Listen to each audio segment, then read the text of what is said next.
Hello. Okay, I'm back for another review. Although this one, I have to admit, is a little different because this week we're not reviewing an album simply for reviewing. We're reviewing an album to decide which of the two is best of the year so far. That's right, I've come down to having two albums that I think are strong candidates for best of the year. Very strong, in fact. Got my reviewer buddies back with me to help. He's gonna help. This is Cash. I'm going to show you now because Cash likes to interrupt by pushing his face into the camera. Yeah, don't you? So, that's Cash. He'll run away until it's time to bother me while I'm in the middle of this. So, it's time to review an album. This is Between the Buried and Me's new one. Tell you, if you haven't heard this yet, you're in for a treat. I mean, really, this is amazing. This is Coma Ecliptic. It's an actual concept album. What?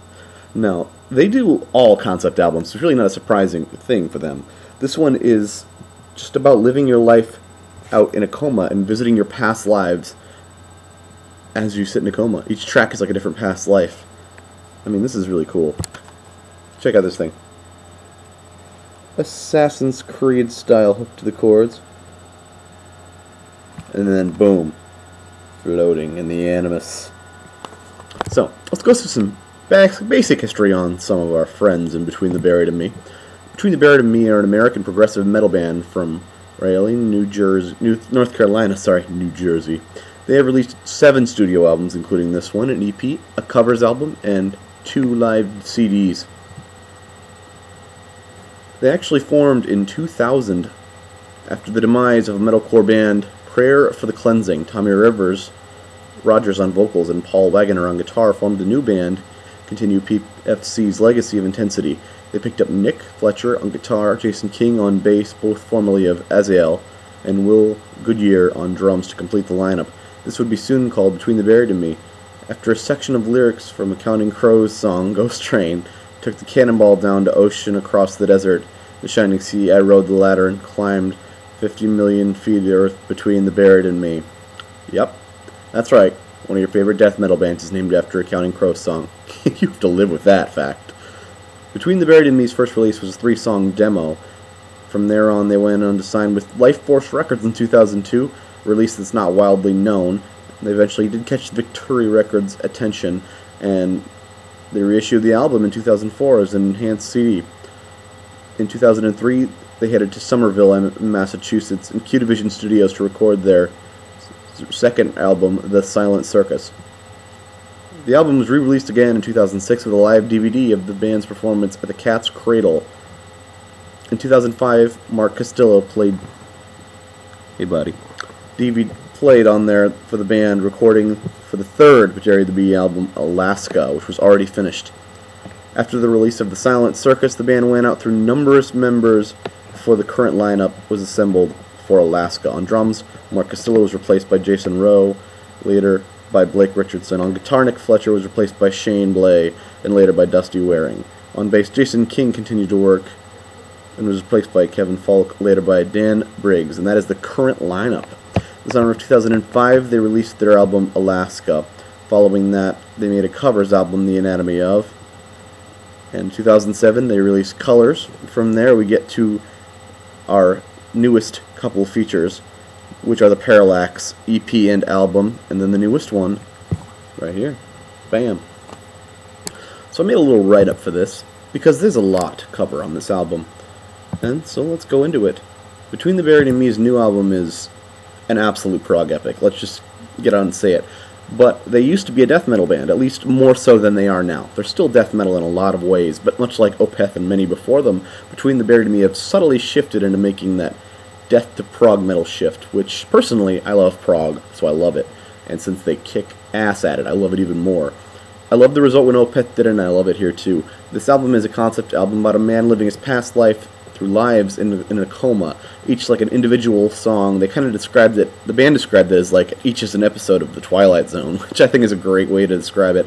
So let's dive into this metal epic. It starts off with Node, which is the first song on here. It's a quiet piano ballad with clean vocals before bringing in a huge electric guitar solo near the end, and ending on piano before switching into the next song. The next song, Coma Machine, starts off where Node ended, This is the first real chapter of the album, and it's one of the main prog epics on this. It's just amazing. 2 minutes in, it explodes from this quiet beginning into a metal, screaming epic, and it's awesome. I love the clean vocals, switching off back and forth between screaming and the clean vocals. It's true progressive style in every sense of the word. It changes the time, the diversity, blasting instruments, the killer vocals, and the story is great here. It's an absolute highlight. I love that song.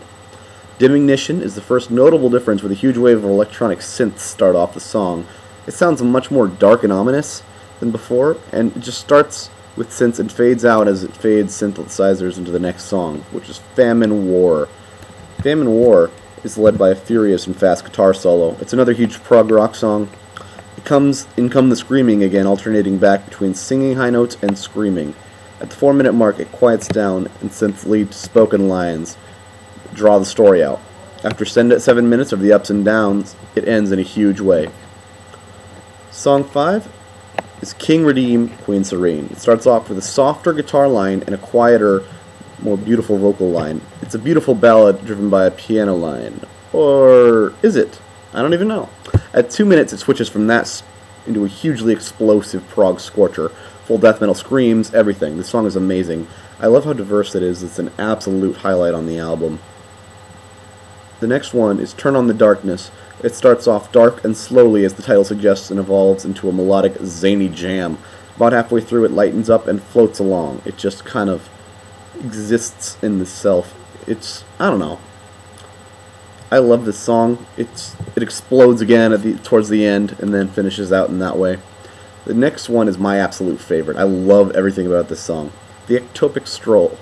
It's my personal favorite because it's a crazy atonal piano-driven epic. It's like, I picture like a horse and buggy with the soundtrack to Horse and Buggy, except the Horse and Buggy is driven by Dr. Jekyll and Mr. Hyde, and this is that soundtrack to that. Jekyll gets the raspy vocals, in my opinion, and Hyde gets the cleaner prog vocals as they switch back and forth. I love everything about this song. The musical diversity, it's like the musical version of The Diary of a Madman, not Ozzy's up-and-coming greatest hits thing, not that. What I described. The piano line here is just incredible. It's awesome. The next one, Rapid Calm, starts with light vocals and synths, but it builds throughout the whole song into an epic screaming conclusion. Then we get to the current lead single, Memory Palace. It's a highlight. It's awesome. It starts off literally mid-solo with lofty vocals and runs in it. And surprise, surprise, it's another amazing prog epic. This is just an amazing song. It's got time shifts, the music, and everything. It clocks in at the longest one on here, with 10 minutes in length. The next one is Option Oblivion. It continues literally right at the end, leading throughout this prog song into an amazing ending with two lead guitar solos against each other. It's just beautiful. It gives me chills, honestly. When you listen to the dueling guitar solos, it's honestly chilling. And it actually sounds happy for once, which is different for them, on this album at least. The final song is called Life in Velvet, and it closes the album the way it starts, with just a piano before calm, clean vocals come in. Near the end, they all come back for one last roll in the prog, and then it is all over. I mean, it's hard for me on this because it's everything I wanted in a masterpiece. Prog masterpiece. It's everything you should have in a prog masterpiece. Its tempo changes are unbelievable, music diversity, the stories are great, they're epic lengthy songs with huge jams. It's a great concept, and it's spot-on, perfect execution, and they take all that I just said and up a notch. I can't even I don't know, there's just so much to this. I can't remember the last time I heard a prog album this good. I personally see it up there with Images and Words from Dream Theater or Rush's 2112, and I love prog, so me saying that is a huge, huge thing. Seriously, if you like progressive music and metal, just shut up and listen to this right now. It's mind-blowingly fantastic. It is. 5 out of 5. Recommended songs: The Coma Machine, King Redeem, Queen Serene, The Ectopic Stroll, and Memory Palace. Check them out. Thank you.